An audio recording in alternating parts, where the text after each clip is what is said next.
কি বলেন? তাইলে আপনার পণ্য সেল করেন, এটা খারাপ কি? বরং এটা আরো ভালো। যে পণ্য মানুষকে স্বাস্থ্য সেবা দেয়, যে পণ্য মানুষকে রোগ শোক মুক্ত করে, এটা আরো ভালো। তাই আপনার ভিতরে কেন ইগো ঢুকলো? আপনার ভিতরে কেন লজ্জা ঢুকলো?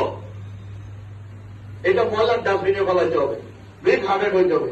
ধরে নেন যে আমি বিমান বিক্রি করতে যাইতেছি, তাহলে কি লজ্জা পাবে? আমি হেলিকপ্টার বিক্রি করতে যাইতেছি, লজ্জা পাবে?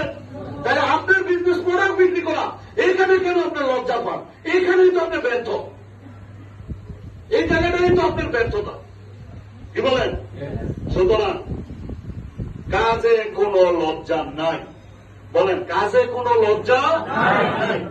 আর বিক্রি না করলে, নেটওয়ার্ক তৈরি না করলে কখনো বড় ব্যবসায়ী হইতে পারবেন না, কালারফুল লাইফ লিড করতে পারবেন না, সুন্দর জীবন উপভোগ করতে পারবেন না।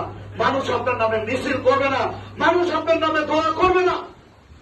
শুধু যদি একাই নিয়ে, যে না আমি ইঞ্জিনিয়ার হয়েছি, ডাক্তার হয়েছি, একাই নিয়ে ভাবেন, দেখবেন মানুষ একসময় আপনারা বদনাম করবে। শুধু চারটা ডাল ভাতের জন্য পৃথিবীতে আপনি আসেন নাই, আপনি আশরাফুল মাখলুকাত হিউম্যান বিং, আপনি নেতৃত্ব দেওয়ার জন্য পৃথিবীতে আসছেন।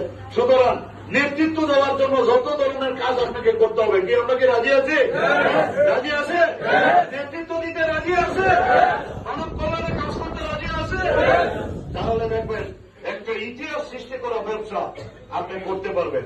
তাহলে আমাদেরকে কিছু কাজ করা যাবে না। এর মধ্যে লাস্ট লজ্জা ভয়, কাজে এই 3 জিনিস নয়।